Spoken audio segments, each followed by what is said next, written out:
There's 418,000 veterans with opioid use disorder, and there's only 208 clinics that are treating these patients, and they're able to treat about 6,500 patients. So that leaves a lot of patients without treatment. And when you don't treat patients, they tend to want to self-medicate. And when they self-medicate or can't get the right medications, there's a problem there because 44 veterans die a day from suicide and opioid overdoses. In fact, one of the biggest, most saddest situations is that some of these veterans can't get treatment, so they go to a VA parking lot and they commit suicide.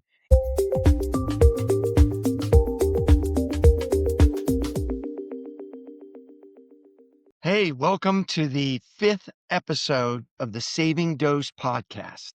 Thank you for joining us today, wherever you may be, wherever you're listening to us. Whether it's through our website or your favorite podcast platform, we really appreciate you taking the time to listen to us today on the Saving Dose podcast, where we focus on addiction recovery, all things addiction recovery. So whether you're a patient or a caregiver or a nurse or a doctor or a facility owner or someone who just cares deeply about addiction and the crisis we're facing in the United States, this is the podcast for you. Very excited. Thank you so much for having us here today. My name is William Pedranti. I'm one of the co-hosts here at the Saving Dope podcast. I've got a fellow co-host, Dr. John Hsu, here with me today. John, how are you doing today? I'm pretty good. Well, how are you?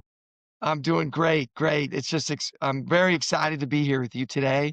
Unfortunately, Kendra Allen, our other co-host, couldn't make it here tonight, but John and I have a great topic for you. So I'm glad you're tuning in. And that's really discussing, in particular, opioid use disorder, or as we'll refer to it today as OUD, and what causes it and what are treatments for it. So really hoping that you can learn a lot today about this condition and how doctors today are trying to tackle it.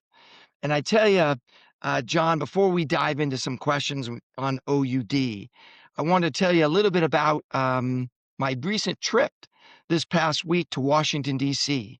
I had the pleasure to fly back there to meet with representatives on the Hill from both sides of the aisle, both Democrats and Republicans, focusing in particular on the House this time to talk about the crisis facing our veterans community and opioid use disorder. And I tell you, it's challenging to learn about just how many of our veterans, unfortunately, are suffering from opioid use disorder. But I tell you, meeting with members on the Hill, and I got a unique opportunity I'll talk about later, about visiting with somebody from the administration, the White House as well, about how we can help support veterans who are struggling with opioid use disorder. And it's amazing that walking in there, it doesn't matter whether you're talking to a Republican or Democrat, doesn't matter you're talking to somebody that represents a rural community or an urban area. They all understand this is a massive crisis we're facing, and our veterans are really suffering. And so got a very positive response when I'm talking about how we can try to help use technology to try to tackle this issue with our veterans community. So tremendous support on the Hill, which is great to see, but a lot of work to be done. And I know you've had experience and knowledge and understanding what's going on with our veterans community. So I just wanted to get your thoughts about what you see in this impact of opioid use disorder on our veterans community. Wow, that's a really difficult subject to go through because these veterans, these American veterans, men and women, they put their lives on the line for us, and they come back, and if they're injured, they need to be treated for pain because PTSD, depression, anxiety. It's really one of the cofactors or comorbid conditions that causes opioid use disorder. And it's a very difficult situation because there's a lot of veterans with opioid use disorder. In one of the papers that the VA has put out, there's 418,000 veterans with opioid use disorder, and there's only 208 clinics that are treating these patients, and they're able to treat about 6,500 patients. So that leaves a lot of patients without treatment. And when you don't treat patients, they tend to want to self medicate. And when they self-medicate or can't get the right medications, there's a problem there because 44 veterans die a day from suicide and opioid overdoses. In fact, one of the biggest, most saddest situations is that some of these veterans can't get treatment, so they go to a VA parking lot and they commit suicide in order to try to send a message to the VA administration to try to get more treatment opportunities for veterans. And it's really hard because many of these veterans live in rural areas. They're 2 hours by bus to a clinic for the VA to treat opioid use disorder or to treat pain or anxiety or PTSD. So, I really feel for these patients because they put their lives on the line for us. And I really want to do something to give back to them. Yeah, thank you, John. That's just those numbers you cited, the statistics, the number of veterans suffering from opioid use disorder, and the number that are committing suicide or overdosing on a daily basis is absolutely tragic and astounding. And certainly leads that there's a lot more we need to do. And so I'm looking forward on a future episode. I know the two of us discussed. I'd love to bring members of Congress on our podcast to talk about what we can do to support veterans. I'd love to get individuals from the Veterans Administration to come onto our podcast to talk about what we can do to support veterans. So, and that's a nice segue into our topic today. Again, the topic of the episode today is opioid use disorder, or OUD, as we'll talk about it here, and what that is, what's the root causes for it, why it's happening, and what we can do to try to tackle it. So, thank you. Let's dive right in. I'm really excited about what we're going to talk about here today.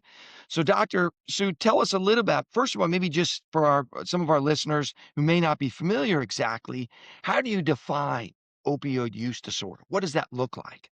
Well, the diagnosis is, classically it's called a opioid use disorder. It's a clinical determination that an individual has a problematic pattern of opioid use causing significant distress or impairment.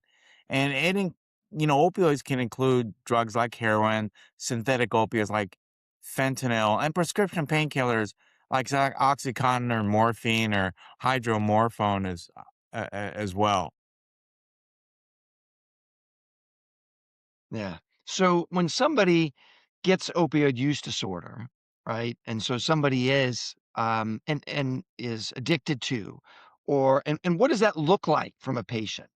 I said addicted to, but what does that actually look like when somebody has an opioid use disorder? How does that present it to you, John? Is it somebody that's taking too many opioids? It's somebody that can't stop taking them? I mean, what does that exactly look like? And or maybe it presents on a spectrum of what it looks like when somebody has an opioid use disorder. Well, it starts from the person themselves. Usually, there's something that's happened in their lives where it's called adverse uh, child events, ACE for short. They've had something in their childhood that causes them to have trauma. And that leads to depression and anxiety. And with what some of the veterans have gone through in getting injured or in the war, in different wars, they end up with PTSD. And in those patients, many of those patients have continued pain and they're really seeking relief of pain. And when they don't get treated, they have they have this un they have a desire to just try to get something to relieve their symptoms. And that's when they start to go to opioids because doctors prescribe opioids because they think that's the best drug to treat a lot of the depression and anxiety and PTSD that these patients have. 50 to 80% of these patients have a psychiatric comorbidity like I just described and listed. And if they aren't treated, they want to go to opioids to really try to find some sort of relief. And when I prescribe opioids, they take the opioids more than I prescribe.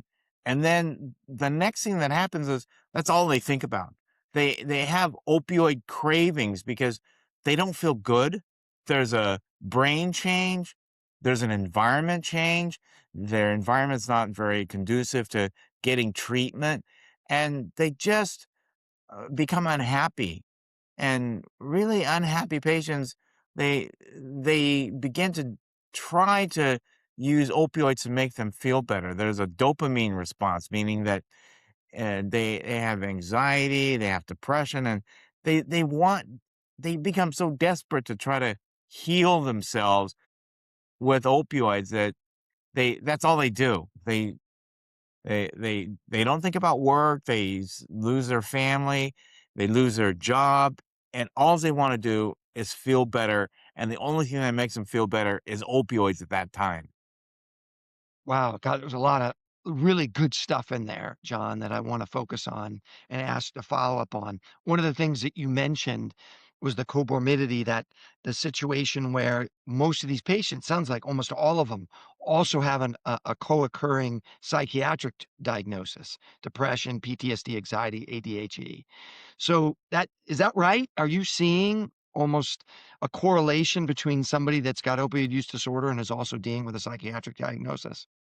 Yeah, 50 to 80%, like I said, have some sort of diagnosis of, depression or anxiety or ADHD. I mean, if you split it apart, you know, I mean, these numbers they roll in my head. It's so distressing.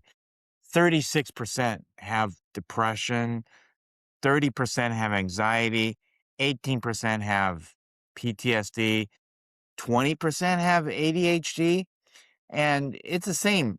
And it goes across political lines, Democrat, Republican, men, it's male, females, young, old.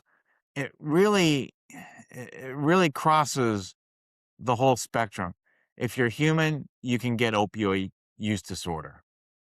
Yeah, gosh, that's incredible, that correlation. And so if that's a big piece of it, right? Somebody's like you said earlier in your conversation, somebody that's struggling, maybe it's childhood trauma, I know as you mentioned as one example, or a lost job, or a failed relationship, or a financial situation that they've got stuck in. So they're dealing with something else that's challenging in their life that's causing some of those things that you mentioned, depression and anxiety, PTSD, whatever it happens to be.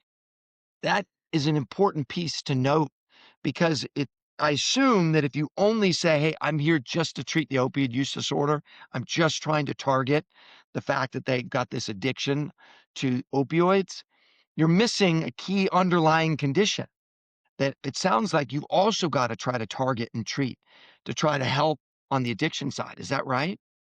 That's right. If you're only treating the addiction part of it and you're not treating the person, you can only be successful 50% of the time because as humans, we have a mind and we have a body. The mind is 50% of the body and the body is 50% of the mind. So if you only treat one part, there's a high rate of failure. If we're only treating OUD with medications, the failure rate's fairly high.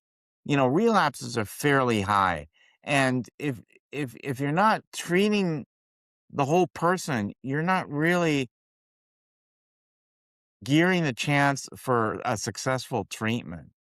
I mean, any patient with adverse childhood experiences, they have a 4 times higher chance of developing OUD. And if you have 4 more adverse childhood experiences, you have a 3 times higher chance of opioid misuse.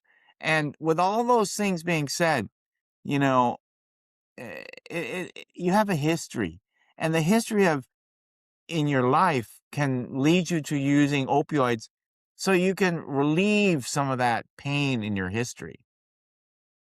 Most people when they take opioids as prescribed, most people don't have a problem. That's why we have a confusion between opioid dependency and opioid use disorder. Only 4 to 6% of people who misuse prescription opioids ever progress to illicit heroin or illicit fentanyl. You know, it's really quite low. But, it's important to understand that if you don't treat the underlying cause of opioid use disorder and treat opioid use disorder as a primary problem, a chronic medical condition, you're not really going to be successful in treatment. It's really a complicated situation as humans, we're complicated creatures and you can't just treat one part of it. You have to treat the whole body, the whole person. Yeah, gosh, John, there's some great, really good things you said in there, and I want to pick apart a couple. But I wanna reinforce one point, and because the stigma, unfortunately, that exists out there, that people that have opioid use disorder and may be struggling with opioids is the idea, well, they're just an addict and they're weak and they can't control that situation. And I think this is so important what you said, that almost incredible correlation between these underlying other psychiatric conditions, depression, anxiety, PTSD, other things that are there. That's so important to remember that when you run across somebody that's dealing with addiction, there's a really good chance that there's something else in their life that's creating all these challenges, that's causing this other condition to happen, that's caused them to migrate into using these medications, as you said earlier, to try to feel better. And that's so important, I think, as caregivers, as clinicians, as people out there in the public who may have a friend or a colleague or somebody they know that's suffering from addiction to recognize, hey, there's a really good chance there's something else going on here with this person where they're struggling in life and looking for ways out of that struggle to try to feel better. So I love that. Thank you so much for making that point. I think that's a really important point to keep hammering home through our podcast. But I want to catch another piece that you said I thought was really important. It was the low percentage of people that get addicted to opioids after prescribing in a legitimate situation.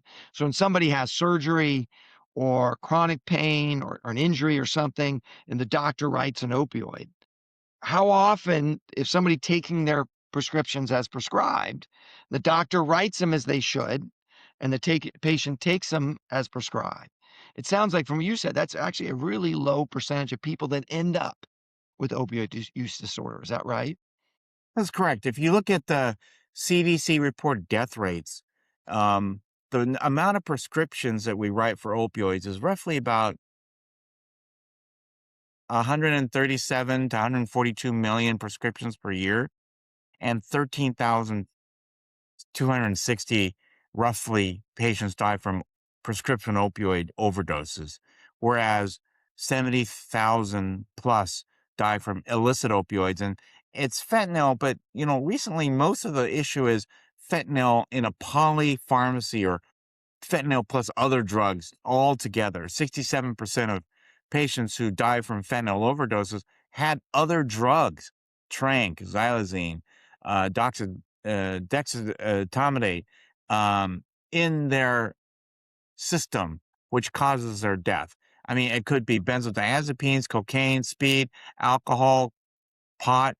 There's a lot of drugs that are out there, but everyone keys in on the fentanyl, the opioid, and again, people get confused between opioid dependence and opioid use disorder, and they just combine the two and say because opioids are bad, we're not going to allow doctors to give opioids to patients, and that causes opioid use disorder. Causes pain to be left untreated, which causes patients to begin to try to self medicate to relieve some of that issue. Mhm. Right. Um, I wanna ask a separate question, kind of following this line of thought. So somebody is likely has underlying psychiatric conditions or struggles in life. They end up, try to self-medicate and end up in a situation getting addicted to opioids or other some of these illicit drugs that you mentioned. How much thinking about, the clinical aspect of it, is opioid use disorder more of a disease of brain chemistry or is it a disease of circumstance and environment? What is it we're dealing with here? Well, that's a really complicated question. The way to frame it is to think about it in terms of the mind and the body again. Okay. And many people just want to, they just don't have the time to think about the whole person because, doctors, they just want to They don't have time anymore. They want to give a prescription and have the patient go on their merry way and not get treated. But that's not the complete treatment. The complete treatment is to treat the mind and the body. So, a classic study that was done with Vietnam veterans, 80 to 85 to 90% of the Vietnam veterans who were addicted to heroin came back to the United States and were actually stopped using heroin because their environment became much more positive, much more conducive to their personality, and they stopped using heroin. So that's an environmental cause. But, some of their brain changes were present. And the brain changes is that we have dopamine receptors in the brain. And those dopamine receptors are upregulated. And we really want those opioids to address the upregulation of the dopamine receptors. So the brain is always craving opioids and opioid use disorder because of the dopamine reward, feel good um, feeling that people get when they take opioids. So it's a combination, and it's a very tricky situation to have patients with brain changes in a bad environment. That's really a setup for continued relapsing opioid use disorder. In patients who have a good environment and who are adequately treated for opioid use disorder with Suboxone or methadone or naltrexone, those are the three FDA-approved medications. Plus, they're treated for their underlying psychiatric comorbid conditions.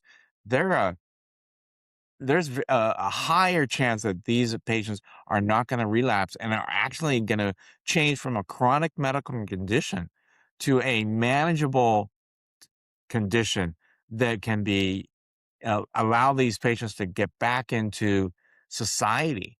And that's really what we want. I mean, it's like high blood pressure.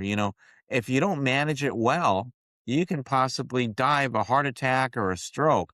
But if you manage it well, you can live a pretty good a life, and you can have an equivalent longevity to a person without hypertension or high blood pressure.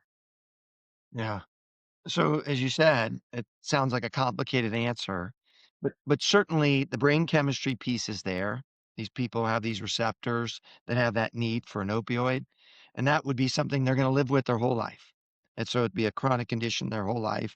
But environment matters. Environment, a supportive, good environment can help somebody that may be struggling, may have that brain chemistry that makes them predisposed to potentially getting hooked on an opioid. But with a good supportive environment around them, it sounds like something that they can try to better manage and control over their lifetime. That's very true. And one of the biggest barriers to care is transportation because it's hard for these veterans who live so far away from the select few VA treatment facilities that they can't get to treatment. They can't get their medications because some of these pharmacies they don't stock these medications because it's expensive, it's difficult, and they're subject to burglaries of their pharmacies. And many of these pharmacies don't like treating these or don't like dispensing medications to these patients because of stigma. Some of these patients may not appear as members of society. They may be look disheveled. They may be unemployed. They're different, and it's unfortunate because we have to treat these patients as people as well. And if we do that and we get them care, we can get them back into society as members of society that we just need to take care of. These are the people who have given their lives for us, these veterans. For the other parts of the population who have opioid use disorder, they were members of society before, and we get more of those people into society. uh, there's so many benefits because many patients who have opioid use disorder, that's all they crave is the next opioid. And once they run out of the money they have for opioids, they lose their jobs, they lose their housing, they lose family support, and many of those patients are on the streets, uh, and they're homeless. And perhaps there's some other things that we can do for these patients, besides treat the opioid use disorder, but you know, treat their underlying psychiatric comorbid conditions so that we can treat the whole person. Yeah, and I wanna that's so important, just what you just said. I wanna come back to that just a second. So to recap, some of the things that you mentioned, understanding this is a chronic condition that people live with. For many that are it's a brain chemistry situation, and so no fault of their own. So there shouldn't be this stigma that, "Oh, they're an addict and they're weak and they can't beat this thing." But it's a chronic condition. It's a brain condition that they don't have very little control over. And so, like you said, going in with that to knock that stigma out, that provides support to people, understanding, respect. And then that last piece, I just want you to expand on because I think that's so important. If OUD, opioid use disorder, is a symptom of pain and trauma and mental illness and other social conditions like the environment, what does that mean for how we should be delivering treatment to those who are suffering from this? Well, we need to treat both. We need to treat the mind with the memories of those traumas, of those adverse childhood experiences. Because if you have adverse childhood experiences, you have a four times higher occurrence of developing substance use disorder or use disorder. And if you don't treat that, you're just treating the body, you're not treating the mind. And that induces a higher chance of relapse. And you have to treat both. You have to treat the mind and the body. And treating all those things together is where you're going to get successful treatment and change it from a chronic medical condition to a manageable medical condition. Yeah. Well, and we're just about out of time here, John. But I love what you said. That last piece is so important. And in looking at this is a chronic condition, that this is an individual that's dealing with a lot of things in their life, maybe struggling with financial situation, work situations, family situation, childhood trauma, trauma in the military, as so many of our veterans that are suffering from PTSD. So you have those underlying conditions that it sounds like as a physician, you need to understand what is going on completely, and a whole basis of what's going on with this patient to really get at the root of that, to understand how did this end up to where this person is now taking opioids or other illicit drugs that their brain chemistry is hardwired to need. And as soon as they get hooked on, and get then now all of a sudden they're heading down a road that's a disaster situation. So I love the fact that you said that we've really got to treat the whole person, and that's so important to try to help tackle opioid use disorder. So, but we're just about out of time. I don't know if you have any final thoughts that you want to part with, John, before we read today on opioid use disorder, how we think about it, how we treat it, our veterans, or anything else before we wrap up here today. Yeah, I just want to highlight the fact that, if we leave pain untreated, there's a high correlation of untreated pain with opioid use disorder. And if we don't treat pain and we don't treat opioid use disorder, we're going to allow these patients to die. And I think that's really unfortunate because we as physicians should be treating patients, not not allowing people to die. We really need to go ahead and treat patients. Yeah. Well, thank you for saying that. I know on a previous podcast that you and I think it was episode 2, we're talking about there isn't enough physicians out there that specialize in addiction recovery and even chronic pain. I think you said before Physicians are still a little nervous about using opioids and things like that to treat chronic pain. But I'm glad you said it at the end because that is a key piece of it. In addition to all these other underlying conditions that somebody may be dealing with, if they have chronic pain, a situation they're dealing with and it doesn't get treated, they're going to take their own avenues to get to feel better. As you said before, they're desperate to try to feel better. And so they're going to use their own avenues to try to do their own self-medication if physicians aren't treating it.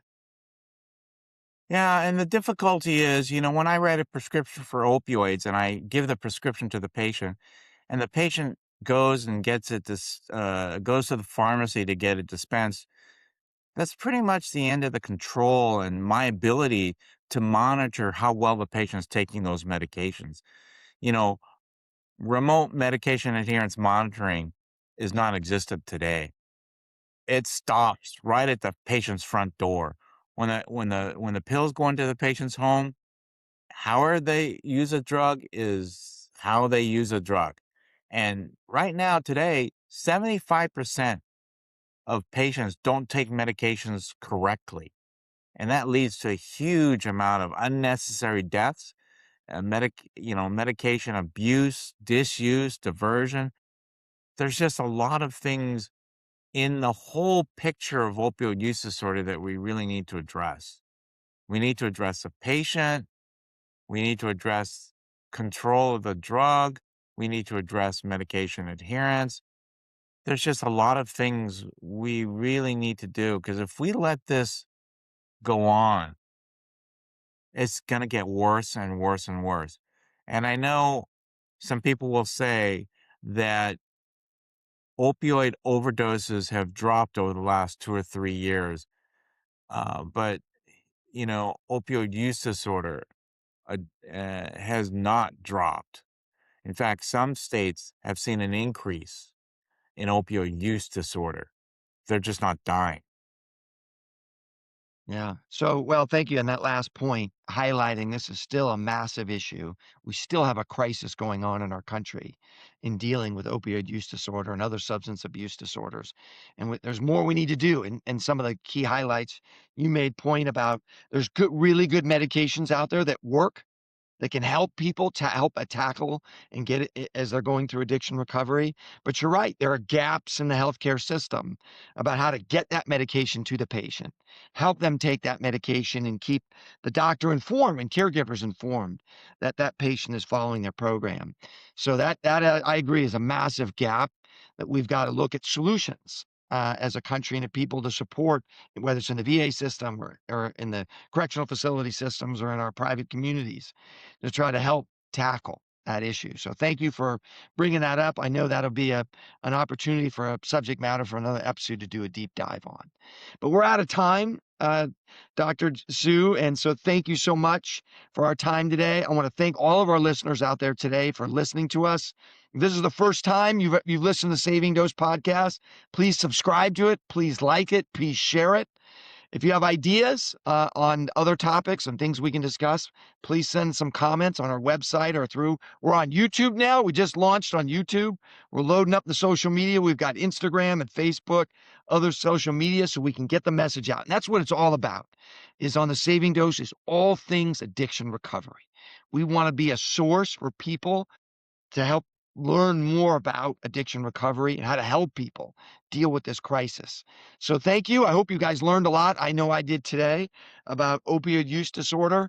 Thank you for following us. We look forward to seeing you again on the Saving Dose.